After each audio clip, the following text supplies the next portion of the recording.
विद्यार्थी मित्रांनो, आजच्या या व्हिडिओमध्ये आपण 2.2 इंडियन व्ह्यूअर्स या कवितेवर आधारित ॲप्रिसिएशन रसग्रहण कसे लिहायचे याबद्दल अभ्यास करू। बघा, पेपरमध्ये किंवा ॲक्टिव्हिटी शीटमध्ये बघा प्रश्न क्रमांक 3B मध्ये हा प्रश्न येतो, write an appreciation of the poem considering the following points. खालील मुद्द्यांच्या आधारे आपल्याला कवितेचे रसग्रहण लिहावयाचे असते। परीक्षेमध्ये सुद्धा आपल्याला प्रश्नाच्या खालीच पॉइंट्स दिलेले असतात। बघा, आपण 1 बाय 1 पॉइंट्स पाहूयात। 1 अबाउट द पोएम, कवितेबद्दल थोडक्यात लिहायचं। पोएट, कवीबद्दलची माहिती थोडक्यात लिहायची। अँड टायटल आणि कवितेचे शीर्षक याबद्दलची माहिती आपल्याला एका पॉइंट मध्ये लिहायची पहिल्या। Second, theme, summary, gist of the poem, की कवितेची मध्यवर्ती कल्पना किंवा सारांश आपल्याला इथे लिहायचं असते। त्यानंतर third, poetic style, language, poetic devices use in the poem, या कवितेमध्ये कवितेची स्टाईल कशी आहे, कवितेची लँग्वेज कशी आहे, तसेच या कवितेमध्ये जे पोएटिक डिव्हाइसेस आले असतील त्या संदर्भातली माहिती आपल्याला इथे लिहायची असते। त्यानंतर 4 स्पेशल फीचर्स, नॉवेल्टीज, फोकसिंग एलिमेंट्स, या कवितेमधील काही स्पेशल फीचर्स काय आहेत, नाविन्यपूर्ण संकल्पना कुठल्या यूज केलेल्या आहेत, वापरल्या गेलेल्या आहेत, तसेच काही एलिमेंट्स आहेत का की जे हायलाइट केलेले आहेत हे सुद्धा आपल्याला इथे सांगायचे असतात। त्यानंतर 5 message, value, morals in the poem, या कवितेमधील संदेश काय आहे किंवा मूल्य कुठली शिकायची आहेत किंवा नैतिक शिकवण काय आहे याबद्दलची माहिती आपल्याला इथे लिहायची असते। आणि शेवटचा 6 your opinion about the poem, आणि कवितेबद्दलचं आपलं ओपिनियन काय, आपल्याला कविता आवडली की नाही आवडली तुम्हाला माहिती असेल। 10वीच्या परीक्षेमध्ये ॲप्रिशिएशन लिहिताना शेवटचा पॉईंट जो असायचा लाईक और डिसलाईक, म्हणजेच इथे ओपिनियन आपलं की आपल्याला कविता का आवडली किंवा का नाही आवडली, आपलं मत सांगायचं आहे। तुम्ही आवडली म्हणून सांगू शकता किंवा आवडली नाही म्हणून देखील सांगू शकता। तर या सर्व मुद्द्यांच्या आधारे आता आपल्याला कवितेचे ॲप्रिशिएशन पाहायचे आहेत। Answer, appreciation of the poem Indian viewers. Point number 1 about the poem, poet and title. बघा, पहिल्यांदा पोएम बद्दल माहिती राहील, त्यानंतर पोएट बद्दल आणि नंतर टायटल बद्दल माहिती आपण पाहणार आहोत। Indian weavers is a short poem, ही कविता कशी आहे, एकदम लहान छोटी कविता आहे। Where the poet talks about 3 types of garments that the weavers weave at 3 particular times of the day, 3 प्रकारचे कपडे दिवसाच्या 3 प्रहरामध्ये विणले जातात याबद्दलची ही कविता आहे। Each stanza of the poem represents 3 important events of human life, प्रत्येक स्टांजामध्ये जीवनाचे 3 महत्त्वाचे प्रसंग इथे आपल्याला सांगितलेले आहेत। बर्थ, चाइल्डहुड, ॲडल्टहुड म्हणजेच यंग, अँड डेथ म्हणजेच ओल्ड, अशा प्रकारचे जीवनाचे 3 टप्पे या दिवसाच्या 3 प्रहरामध्ये कापड विणण्याच्या कामामधून आपल्याला पाहायला मिळतात। ही झाली कवितेची माहिती। यानंतर पोएट बद्दलची माहिती पाहायची आपल्याला। बघा, Sarojini Naidu was a political activist, freedom fighter, poet of modern India, feminist and first Indian woman who became the president of Indian National Congress. She also is called Nightingale of India. एवढी माहिती आपण कवयित्री सरोजिनी नायडू यांची लिहिलेली आहे। त्यानंतर टायटल बद्दलची माहिती आपण पाहतोय आणि ही सगळी माहिती तुम्हाला लेखिकेची माहिती आहे तिथे आपल्याला पाहायला मिळते। त्यातीलच मुख्य मुद्दे घेऊन आपल्याला हे ॲप्रिशिएशन लिहावयाचं असते। त्यानंतर शीर्षक काय सांगते बघा, the title Indian viewers focuses on the life work of Indian viewers compared to the stages of human life, मानवी जीवनाच्या स्टेजेसची ज्या अवस्था आहे त्यासोबत या भारतीय विणकरांचं दिवसाच्या 3 प्रहरातील कामाची तुलना केलेली आहे।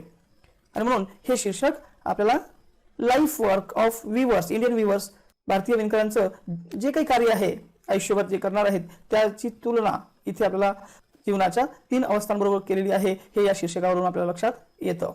किंवा ही कविता भारतीय विणकरांबद्दलची आहे एवढं आपल्याला किमान लक्षात घेता येतं।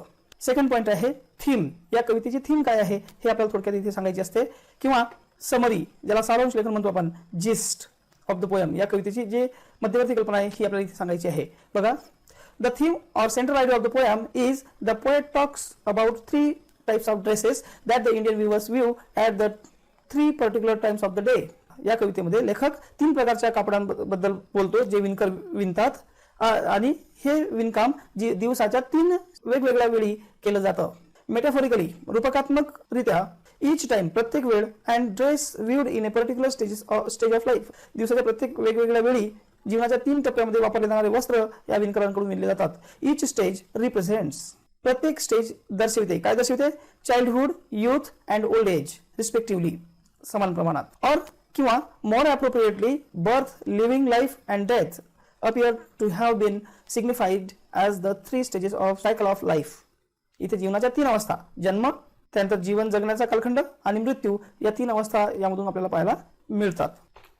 त्यानंतर थर्ड पॉईंट आहे poetic style, language, poetic devices use in the poem. या कवितेमध्ये पोएटिक स्टाईल कशा प्रकारची आलेली आहे, कवितेची लँग्वेज कशी आहे आणि पोएटिक डिव्हाइसेस कुठले आले आहेत या संदर्भात आपल्याला माहिती लिहायची असते. बघा, the poet asks 3 questions to the viewers and they answer accordingly. To put it simply, however, in the question and answers lies the temperament of the poem. We find that the poem has been structured in a question answer pattern. कवितेची जी style आहे, poetic style, ही question answer pattern मध्ये आहे.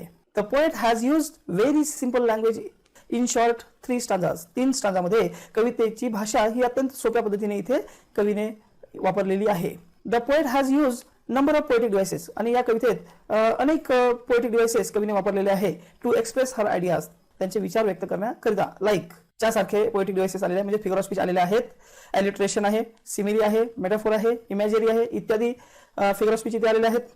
त्यानंतर rhyme scheme सुद्धा या कवितेत आपल्याला पाहायला मिळतात.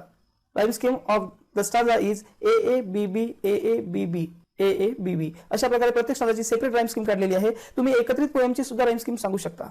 त्यानंतर पॉईंट नंबर 4, स्पेशल फीचर. या कवितेचे स्पेशल फीचर्स काय आहे याबद्दल आपल्याला माहिती सांगायची असते. नॉवेल्टीज, नाविन्यपूर्ण कल्पना कुठल्या आलेल्या आहेत त्या सांगायच्या असतात. आणि फोकसिंग एलिमेंट, आणि काही असे घटक आहेत का की जे यावर जास्त फोकस केलेला आहे हे आपल्याला इथे सांगायचं आहे. बघा, in this poem imagery has been use to describe the 3 stages of human life. इथे इमॅजरीचा यूज केलेला आहे, हे याचं स्पेशल फीचर आहे, जे नाविन्यपूर्ण कल्पना इथे यूज केलेली आहे. फ्रॉम बर्थ टू डेथ, जन्मापासून मृत्यूपर्यंतच्या 3 स्टेजेस इथे सांगितलेले आहेत ज्या इमॅजरी आहेत. Just as the viewers view from dawn to night, ज्याप्रमाणे अगदी सकाळपासून रात्रीपर्यंत विणकाम करतात अशाच प्रकारे जन्मापासून मृत्यूपर्यंतच्या स्टेजेस इथे आलेले आहेत. The poet uses 3 main stages by using symbols like clothes and the times of the day. Poet uses colours like blue, म्हणजे इथे सिम्बॉलचा यूज केलेला आहे, त्याचसोबतच काही रंगांचाही यूज इथे आहे, blue, purple and green, white etcetera. इथे आपल्याला कुठले कुठले रंग यूज केलेले आहे सांगता येते. Blue, purple and green, white असे रंग इथे आलेले आहेत. Garment, halcyon feather, robes, plumes of peacock, marriage veils of a queen, moonlight, cloud, funeral, shroud. These are the some of the examples of imaginary use in this poem.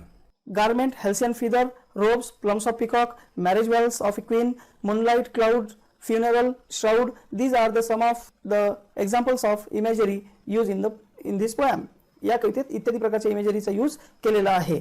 त्यानंतर point 5, message, value, morals in the poem. या कवितेमध्ये संदेश काय दिलेला आहे किंवा मूल्य कुठली शिकायला मिळतात किंवा नैतिक शिकवण कुठली आहे याबद्दल आपल्याला इथे लिहायचं असते. बघा, the message of positivity, optimism is spread through poem. या कवितेमधून सकारात्मकता आणि आशावादी दृष्टिकोन सगळ्या कवितेमध्ये आपल्याला पाहायला मिळतो. Life is full of challenges.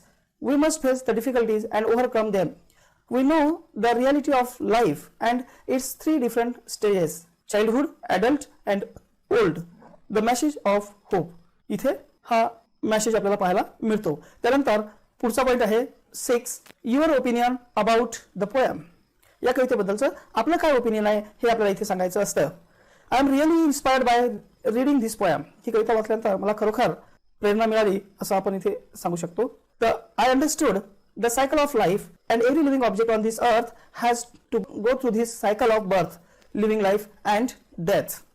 Lastly, I understand that life is full of twists and turns. असं आपण वैयक्तिक मत आपापल्या पद्धतीने लिहू शकतो, यात बदल येऊ शकतो. विद्यार्थी मित्रांनो, अशा प्रकारे आपण पोएम नंबर 2.2 इंडियन व्ह्यूअर्स या कवितेवर आधारित पोएटिक डिव्हाइसेस आणि पोएटिक ॲप्रिशिएशन याबद्दलची माहिती अभ्यासली. आशा आहे तुम्हाला हा व्हिडिओ आवडला असेल. इयत्ता 12वी मध्ये शिकणाऱ्या आपल्या सर्व मित्रांपर्यंत हा व्हिडिओ पोहोचवा. तसेच पुस्तकामधील सर्व टॉपिकवरील व्हिडिओज पाहण्याकरिता डेव्हलप स्किल अकॅडमी माझ्या चॅनलला सबस्क्राईब करायचे विसरू नका. चला तर विद्यार्थी मित्रांनो, आज आपण इथे थांबून जाऊयात. थँक्यू.